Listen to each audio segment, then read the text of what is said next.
J'ai offert à mes parents un manoir de 425 000 € en bord de mer pour leurs 50 ans. À mon arrivée, ma mère pleurait et mon père tremblait, la famille de ma sœur avait pris le contrôle. Son mari a crié sur mon père, « C'est ma maison, sors !» Ma sœur a ri. Jusqu'à ce que j'entre et que le silence se fasse. Je m'appelle Antoine. J'ai 37 ans, je suis l'aîné, celui qui arrange les choses. Je suis neurochirurgien. Je vis entre un casier à l'hôpital et une valise à la maison. Je rythme ma vie par des pages écrites à 4 heures du matin et des plannings d'opération. Je ne bois pas beaucoup. Je cours quand je peux. J'économise presque tout ce que je gagne parce que j'ai grandi au milieu des frais de découvert et des fins de mois difficiles. J'étais l'enfant qui traduisait la panique des adultes. Tout ira bien, disais-je à 10 ans pendant que maman pleurait à cause du loyer en retard. J'ai appris le goût de la peur et la forme des urgences. J'ai appris à être utile. Il y a 2 semaines, mes parents ont fêté leurs 50 ans de mariage. Je voulais qu'ils aient une vraie victoire. Un endroit où l'air sent le sel, où les planchers ne grincent pas et où rien ne leur rappelle les bons de réduction ou les meubles d'occasion. J'ai trouvé une petite maison bleue au-dessus de l'eau. Un peu de guingois, certes, mais chaleureuse. Une terrasse en bois blanc, 2 palmiers devant, des fenêtres qui chantent quand le vent s'engouffre depuis la baie. 425 000 €. J'ai conclu la vente à leur nom, j'ai fait ouvrir les compteurs, rempli le réfrigérateur, caché un mot dans le tiroir à couvert pour les grasses matinées et les éclats de rire. Vive le thé. Je n'ai rien dit à personne d'autre, pas même à ma sœur. Le jour J, je suis venu avec un gâteau et une bouteille de cidre pétillant. L'océan était clair, le ciel d'un bleu parfait agaçant, et je me sentais stupidement heureux. Je me suis garé dans l'allée et j'ai vu le SUV de quelqu'un d'autre déjà là. Ce n'était pas normal. La porte d'entrée était grande ouverte. La moustiquaire claquait au vent. Je suis entré. Ma mère était dans la cuisine, tenant un torchon comme un drapeau blanc. Ses yeux étaient rouges. Mon père était assis sur une chaise, les épaules voûtées, les mains tremblantes, des cartons partout. Des voix fortes venant du couloir. Le son d'un dessin animé pour enfants à plein volume dans le salon que je n'avais même pas encore allumé. J'ai à peine eu le temps de dire à maman quand il est apparu, mon beau-frère Benoît, pieds nus, une bière à la main, un maillot de foot sur le dos. Il s'est planté devant mon père, a pointé un doigt vers la porte et a hurlé, « C'est ma maison. » Dehors. Depuis le canapé, ma sœur Juliette a ri, « Détends-toi, papa. On est juste en train de s'installer. » Le couvercle en plastique du gâteau s'enfonçait dans ma paume. Quelque chose en moi est devenu très, très silencieux. Je devrais expliquer le contexte avant que la pièce que j'aimais ne se transforme en champ de bataille. Juliette a 2 ans de moins que moi. Dans notre famille, elle était l'artiste, puis l'esprit libre, puis celle qui traverse juste une mauvaise passe. Mes parents ont fait ce qu'ils savaient faire, ils ont sacrifié, défendu, minimisé. J'ai fait ce que je savais faire, j'ai couvert. D'abord, c'était les manuels scolaires, puis un semestre d'études, puis un acompte pour son premier appartement, juste le temps que la start-up de Benoît décolle. Quand la start-up a décollé, c'est sur mon portefeuille qu'elle a atterri. J'ai payé l'appareil dentaire de son aîné quand leur mutuelle avait une franchise bizarre. J'ai financé un monospace d'occasion quand la banque a dit non. Je me suis porté garant pour un bail après leur expulsion. Il y a des libellés de virements qui se lisent comme des pages de journal intime, facture d'électricité Juliette, costume d'entretien Benoît, voyage scolaire Chloé, loyer encore, juste cette dernière fois. Chaque virement me donnait l'impression de contrôler la situation, comme si je pouvais polir les vilaines aspérités de notre famille. J'avais tort. Mes parents aidaient aussi, de manière plus discrète et plus douloureuse. Maman remplissait le coffre de Juliette de course et appelait ça vider le garde-manger. Papa laissait Benoît utiliser ses outils et s'entraîner sur des réparations qui finissaient par coûter plus cher à faire refaire. Le refrain ne changeait jamais, tu connais ta sœur. Tout le monde n'est pas comme toi, Antoine. Toi, tu es né vieux. Pendant mon internat, je dormais sur des matelas de salle de garde et j'envoyais de l'argent à 2 heures du matin via une connexion Wi-Fi défaillante parce que le propriétaire menace de changer les serrures demain matin. Quelque part en chemin, je suis devenu une carte bancaire qu'on utilise sans penser au solde. Quand j'ai trouvé la maison en bord de mer, j'ai tout planifié comme une intervention chirurgicale. J'ai placé l'acte de propriété dans une fiducie avec mes parents comme bénéficiaires viagers. J'ai payé les impôts pour les 20 prochaines années sur un compte dédié. J'ai payé d'avance les charges du lotissement. J'ai remplacé les serrures, puis j'ai regardé les clés dans ma main et j'ai eu l'impression de tenir un radeau de sauvetage. J'ai tout dit à maman et papa une semaine avant l'anniversaire pour qu'ils puissent pleurer en privé et ne pas être submergés par l'attention. Nous y sommes allés ensemble. Papa a touché la rampe d'escalier comme si c'était un violon qu'il avait possédé autrefois. Maman a ouvert chaque placard et a soupiré de soulagement. Nous nous sommes assis sur la terrasse et avons écouté les mouettes. J'ai dit, c'est à vous. Papa a essayé de parler, mais sa voix s'est brisée. Maman a dit que ça sentait le citron et les fenêtres ouvertes. Je suis resté une nuit sur un matelas gonflable pour tester la plomberie. Tout fonctionnait. Le lendemain matin, je suis retourné à Paris pour une décompression sur un petit garçon avec une tumeur de la taille d'une prune. La maison est restée avec eux. C'est là que le système a fait ce que les systèmes font. Juliette a appelé maman. Deuxième jour. Tu es à la plage? Chez qui? Maman, piètre menteuse, a répondu, oh, on rend visite à une amie. Au dîner, Juliette avait triangulé l'adresse à partir d'une photo de coucher de soleil flou dans la publication Facebook de papa, vue depuis notre terrasse. Elle est arrivée avec Benoît, 2 enfants, un chien, et ce genre d'arrogance qui se sent depuis l'aller. Maman me l'a raconté plus tard au téléphone, d'une petite voix. Il voulait juste la voir. Puis, il reste pour le week-end. Ça ne te dérange pas? J'ai dit, ce n'est pas une location. Elle a dit, on en reparlera quand tu viendras. Le samedi matin, mon père m'envoyait un texto confus à propos de la maison. Juliette n'arrête pas de dire maison de famille. Peux-tu venir? Puis plus rien. Puis l'appel que je n'ai pas pris parce que j'étais en chirurgie. Puis le selfie de Juliette dans la cuisine de mes parents avec la légende « Bienvenue à la maison ». Manifesting. Les commentaires de ses amis ont afflué. Tellement mérité. L'air de la plage. Un de Benoît, enfin un endroit où les enfants peuvent être des enfants. Ma paume a commencé à me démanger, là où le manche du scalpel repose pendant des heures. J'ai envoyé un texto à papa en partant après l'opération. Ne signe rien. N'accepte rien. Je t'aime. J'ai conduit directement après avoir quitté l'hôpital. J'ai répété des mots apaisants. Nous allons remettre les choses en ordre. Nous allons respirer. Nous allons établir des règles. Au lieu de cela, je suis entré par la porte ouverte. La voix de Benoît était déjà stridente. Vous deux, vous êtes vieux. Les escaliers sont dangereux. Vous allez tomber. C'est une maison de famille. Nous sommes la famille. On va la gérer. Maman a essayé. C'est le cadeau d'Antoine. Il l'a coupé. Il vous l'a donné. Vous nous le donnez. C'est la même chose. Juliette n'a pas bougé de son canapé, affichant juste un sourire suffisant. Ne sois pas dramatique, maman. On s'occupera des réservations. Des réservations. Benoît a fait un geste vers la vue. Emplacement de choix en bord de mer, haute saison. Je l'ai mise en location ce matin. De l'argent facile. Vous deux, vous pourrez avoir le rez-de-chaussée en basse saison. J'ai regardé les mains de mon père. Elles tremblaient comme elles le font quand il est furieux et essaie de ne pas le montrer. C'est le même homme qui a déjà eu 3 emplois et qui trouvait quand même le moyen d'assister à mon concert de l'orchestre du lycée dans un uniforme taché de graisse. On lui disait maintenant de se pousser dans une maison qu'il venait d'apprendre être la sienne. J'ai été élevé pour être utile, pas pour faire du bruit. Mais le dernier texto de papa était une demande que je ne pouvais pas classer dans la catégorie « à voir plus tard ». J'ai posé le gâteau sur le comptoir. Il avait l'air ridicule sur cette table encombrée de sacs de fast-food et de trousses de maquillage. Ma voix, quand elle est sortie, était stable. Qui t'a dit que c'était ta maison? Benoît a levé les yeux au ciel comme si j'étais lent. Argent de la famille, maison de la famille. Ne sois pas bizarre. Juliette a ajouté d'un ton chantant, on ne demande pas, Antoine. On te met au courant. Le visage de maman s'est décomposé. Antoine, peux-tu juste expliquer? Benoît a de nouveau pointé mon père du doigt. Il peut expliquer depuis la terrasse. Juliette a ri. Chérie, arrête. Papa sait qu'on l'aime.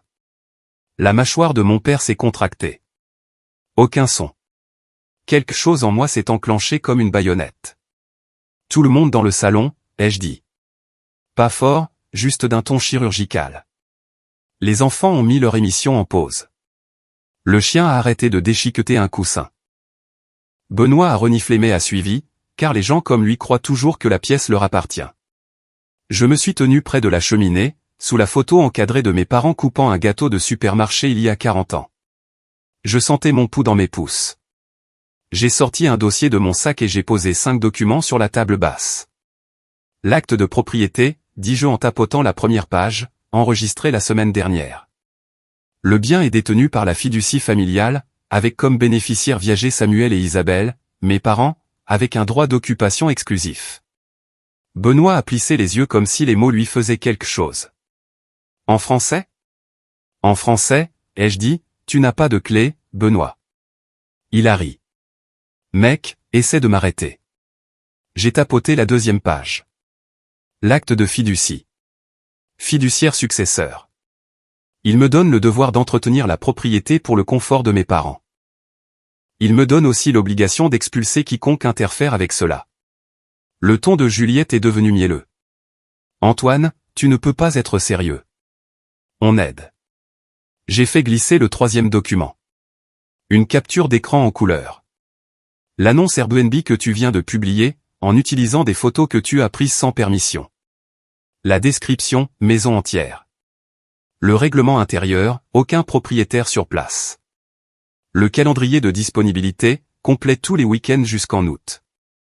Le versement, sur un compte bancaire se terminant par des chiffres qui correspondent au tien, Benoît. Je les ai floutés pour les enfants. Benoît s'est agité. Et alors? Tes parents pourraient utiliser l'argent.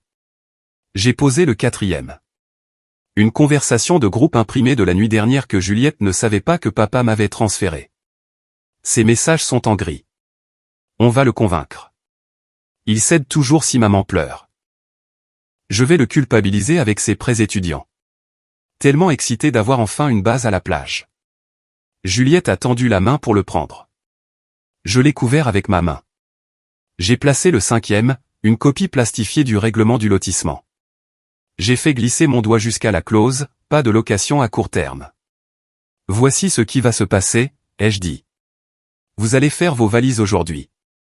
Vous allez supprimer l'annonce. Vous allez envoyer un texto à chaque personne qui a réservé pour leur dire que la maison n'est pas disponible et émettre des remboursements. Vous allez vous excuser auprès de maman et papa pour les avoir effrayés dans leur propre cuisine. Et vous allez laisser la clé de cette maison sur la table. Juliette a cligné des yeux comme si elle avait mal entendu. Puis elle a ri, d'un rire strident et aigu. Sinon quoi, Antoine? Sinon, ai-je dit, j'exercerai mon devoir de fiduciaire. Benoît a fait un pas vers moi. Ton devoir, mon œil, a-t-il dit, et il a carrément bombé le torse comme si nous avions 12 ans. Maman a murmuré, Benoît, s'il te plaît. Je n'aime pas crier. J'aime la précision. Alors, je suis resté chirurgical. J'ai posé mon téléphone sur la table, écran vers le haut. Dessus, un brouillon de mail au conseil du lotissement avec des pièces jointes. Un 2e email à leur avocat, un 3e au service de la publicité foncière du département avec le lien Airbnb et une demande pour signaler la parcelle pour usage illégal. Une conversation par texto ouverte avec un serrurier nommé Victor qui était garé 2 maisons plus loin, car je l'avais appelé de l'autoroute quand papa avait envoyé son premier message confus. Benoît l'a vu et a changé d'appui. Tu n'oserais pas, j'oserais, ai-je dit, et je l'ai déjà fait. Juliette s'est tournée vers maman. Maman, dis-lui. Dis-lui que c'est une affaire de famille. Maman ne l'a pas regardé. Elle m'a regardé. Antoine, a-t-elle dit, la voix tremblante, fais ce que tu as à faire. Le visage de Benoît a changé. Il a de nouveau montré la porte du doigt, le même geste stupide qui avait mis le feu aux poudres. Le vieil homme, dehors. Je me suis interposé entre Benoît et mon père. Mes mains étaient stables parce que j'ai tenu des cerveaux qui pulsaient comme des oiseaux. Montre mon père du doigt encore une fois, ai-je dit doucement, et la seule porte que tu franchiras est celle que Victor est sur le point de verrouiller de l'extérieur. Silence. Même plus de dessins animés. Juliette a essayé un dernier angle. Tu es cruel, a-t-elle dit. Tu abandonnes ta famille. J'ai expiré. J'ai fini d'être ton portefeuille. Ce n'est pas de l'abandon. C'est une limite. Benoît a marmonné, on verra ça. Il s'est jeté sur le dossier. Peut-être pour attraper l'acte de propriété. Peut-être pour déchirer du papier comme si ça pouvait tuer une fiducie. J'ai simplement ramassé les papiers, les ai rangés et je me suis tourné vers papa. Papa, ai-je dit, aimerais-tu rester dans ton salon? Il a dégluti. Oui. Alors, tous ceux qui n'habitent pas ici, allez faire vos valises. Personne n'a bougé. La sonnette a retenti. Victor, pile à l'heure. Ça a pris 3 heures, parce que le chaos met toujours plus de temps à se défaire qu'à commencer. Victor a changé le peine dormant pendant que Benoît piquait une petite crise de colère silencieuse dans l'allée. Chuchotant des cris à Juliette, donnant des coups de pied dans le trottoir, appelant quelqu'un pour vérifier un truc légal. Le chien a aboyé jusqu'à en être rauque. Les enfants se déplaçaient comme des ombres embarrassées, fourrant des vêtements dans des sacs en toile tout en me regardant à moitié, comme si je pouvais exploser. Je n'ai pas explosé.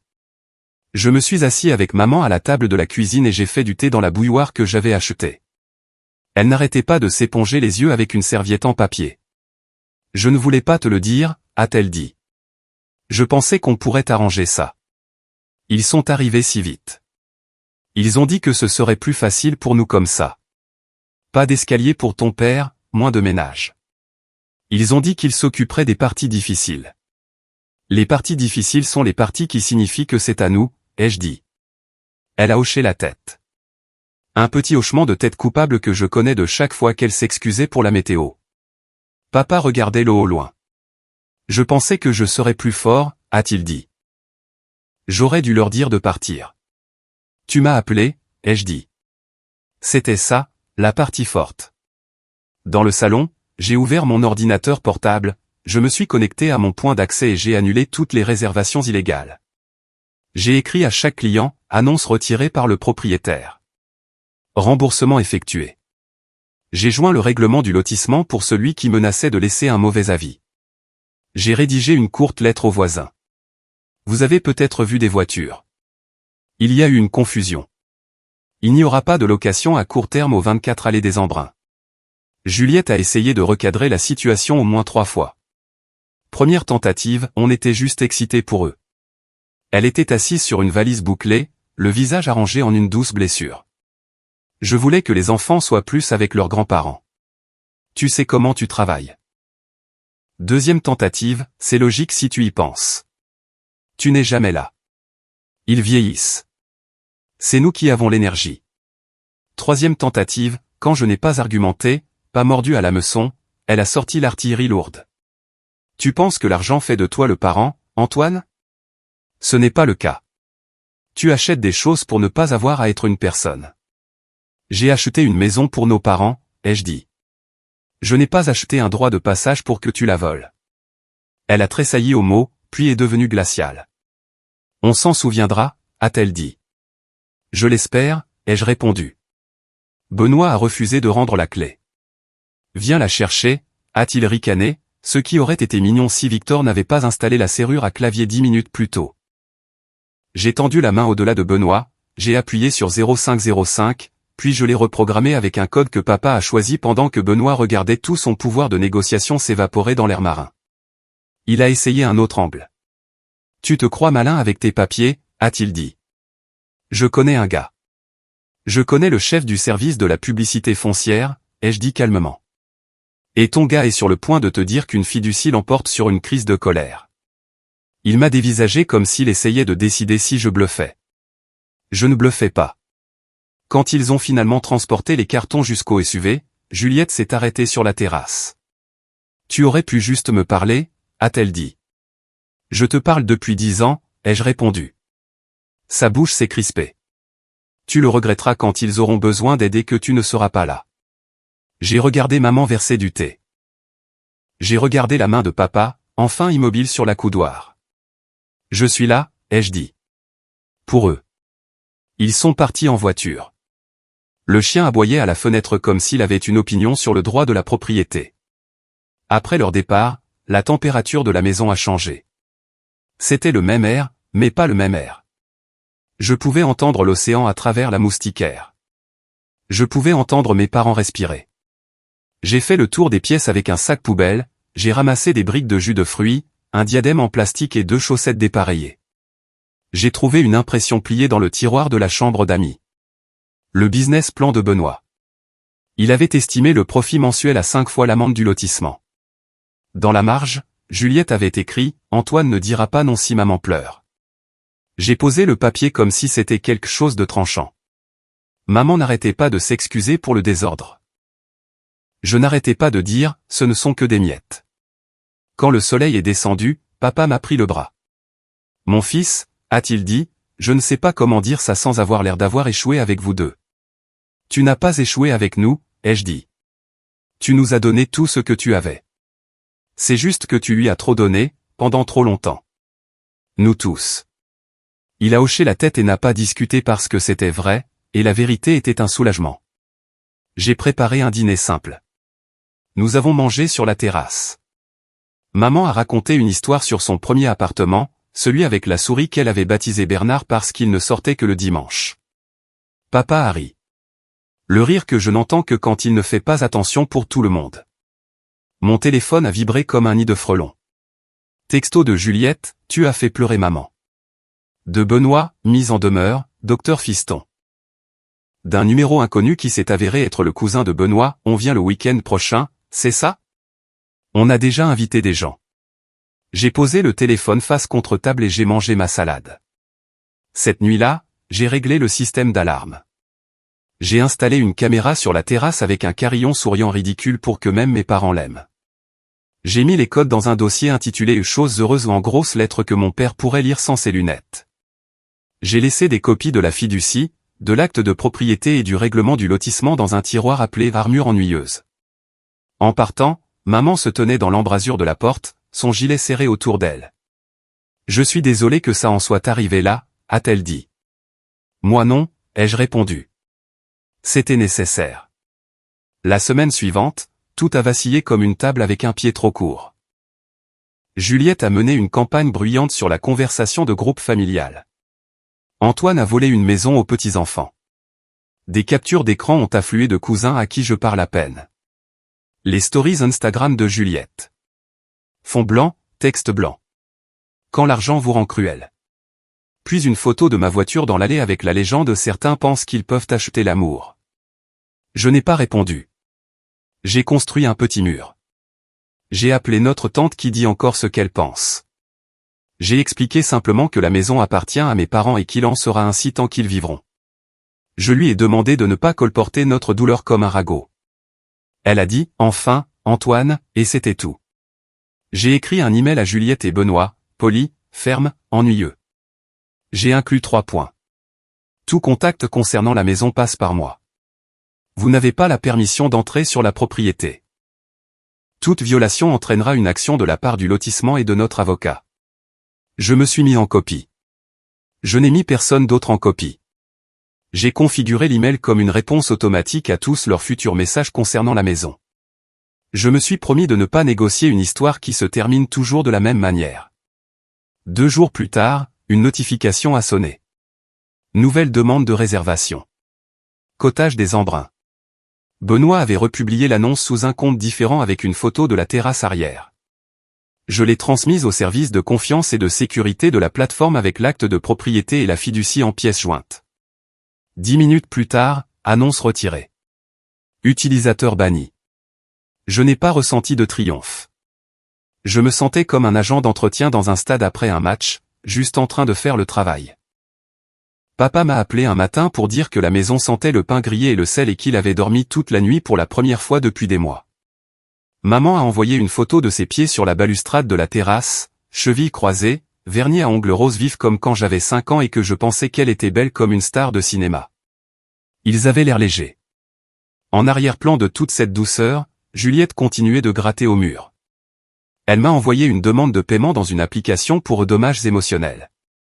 Elle a envoyé une lettre à mes parents qui commençait par « en tant que votre principale aidante », ce qui était une phrase qui n'avait jamais été vraie. Benoît a posté un mème avec une seringue dans un signe euro, comme si je volais des organes pour de l'argent. Leur bruit n'a pas changé l'air dans la petite maison bleue. Un soir, Juliette a appelé d'un numéro masqué. J'ai répondu parce que je suis soit faible, soit plein d'espoir. Elle est restée silencieuse quand elle a entendu ma voix. Puis elle a essayé une nouvelle tactique, un murmure. Antoine, écoute. On est en difficulté. Benoît a perdu son contrat. On va perdre l'appartement. Les enfants. J'ai fermé les yeux. Il y a un point où l'empathie devient de l'essence sur le feu. Juliette, ai-je dit, je ne discuterai pas de la maison. Alors l'argent compte plus pour toi que la famille, a-t-elle claqué, le masque de retour en place. Les limites, ai-je dit, sont ma façon d'être de la famille et pas une banque. Elle a raccroché. J'ai laissé le silence s'installer comme un patient en convalescence, surveillé, protégé, douloureux d'une manière qui guérit. 2 week-ends plus tard, je suis parti tôt. Café dans un thermos, stéthoscope encore autour du cou par habitude. L'eau avait cet aspect argenté et plat, comme si elle se reposait entre 2 respirations. J'ai réparé une charnière de porte qui coinçait. J'ai mis des balles de tennis sur l'étagère du garage à la bonne profondeur pour que papa puisse garer la voiture sans heurter le mur. J'ai étiqueté les disjoncteurs parce que papa adore les étiquettes. Maman a fait des crêpes, a brûlé la première fournée, Harry. Nous nous sommes assis à table et avons parlé de courses, de la voisine nommée Jeanne qui laisse des coquillages dans un bocal sur la clôture. Du pélican qui refuse d'être digne.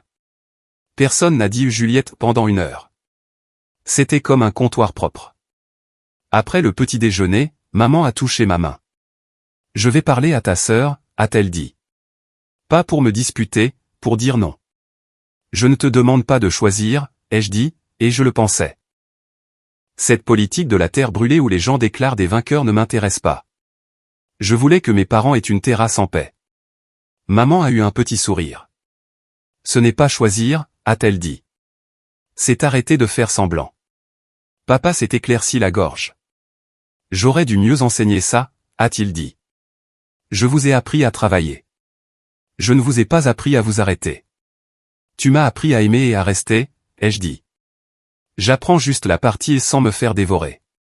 Il a eu un rire bas, reconnaissant. J'ai fait le tour du périmètre et j'ai resserré le loquet du portail. J'ai vérifié l'angle de la caméra. J'ai imprimé une petite pancarte pour la table d'entrée. Bienvenue chez vous, Samuel et Isabelle. C'était kitsch et exactement juste. Plus tard, seul sur la terrasse, j'ai pensé au titre que ma sœur écrirait si elle possédait mon histoire. J'ai offert une maison à mes parents et j'ai ruiné ma famille. Ce n'est pas ce qui s'est passé. Ce qui s'est passé, c'est que j'ai arrêté de payer le troll sous le pont. Ce qui s'est passé, c'est que j'ai fait un cadeau et que je l'ai ensuite protégé pour qu'il ne devienne pas une arme. Je me disais que distribuer de l'argent maintenait la paix. Ce n'était pas le cas. Ça maintenait le bruit à un faible niveau pendant que le ressentiment fermentait dans les murs. Les limites sont plus bruyantes au début. Puis vient un silence que personne ne peut feindre. Les messages ont ralenti. Juliette s'est tournée vers d'autres publics. Benoît a trouvé une nouvelle colline sur laquelle piquer une crise. Mes parents ont commencé à dire de petits noms qui sonnaient comme des oui à leur propre vie.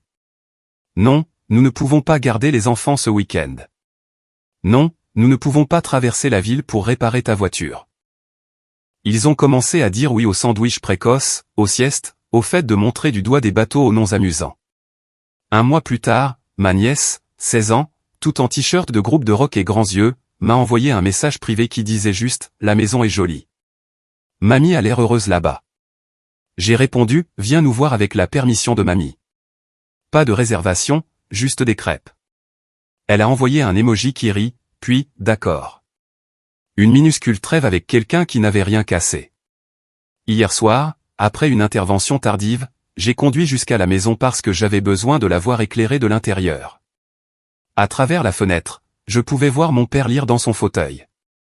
Les lunettes glissaient sur son nez, de la même manière qu'il s'asseyait dans notre vieil appartement quand la seule lumière que nous avions était la lueur de la télévision. Maman avait une couverture sur ses genoux et un puzzle sur la table. Le bruit de l'océan montait et s'installait sous tout, comme une basse. Je ne suis pas entré. Je suis resté sur le trottoir et j'ai laissé le silence m'expliquer le but de tout cela. Voici ce que je sais maintenant. Aimer, ce n'est pas couvrir le mauvais comportement de quelqu'un avec son corps. Ce n'est pas féliciter le chaos parce que la personne qui le cause partage votre sang. L'amour, c'est une maison avec une bonne lumière et des portes qui se verrouillent. L'amour, c'est des papiers qui tiennent bon quand les gens ne le font pas. L'amour, c'est dire à ses parents reposez-vous et dire à tout le monde, non, je ne suis pas leur banque. Je ne suis pas leur bouc émissaire. Je ne suis pas la sortie de secours qu'ils empruntent quand le feu qu'ils ont allumé devient trop chaud. Je suis leur fils. Un homme avec un travail qui me demande d'être précis. Un frère qui a finalement appris que la précision a aussi sa place à la maison. Si ma sœur veut un jour se tenir sur cette terrasse et regarder cette eau avec nos parents, elle le peut. Elle peut venir les mains vidées avec des excuses, pas un business plan. Elle peut être de la famille sans toucher au thermostat. D'ici là, la maison reste debout. Les serrures cliquent. Les goélands se chamaillent. Les fenêtres chantent quand le vent s'engouffre depuis la baie. À l'intérieur, mes parents respirent tranquillement. C'est la morale, s'il y en a une. Un cadeau ne devrait pas vous coûter votre propre personne. Et une limite n'est pas de la cruauté. C'est la façon dont l'amour garde sa lumière de Porsche allumée sans incendier le quartier.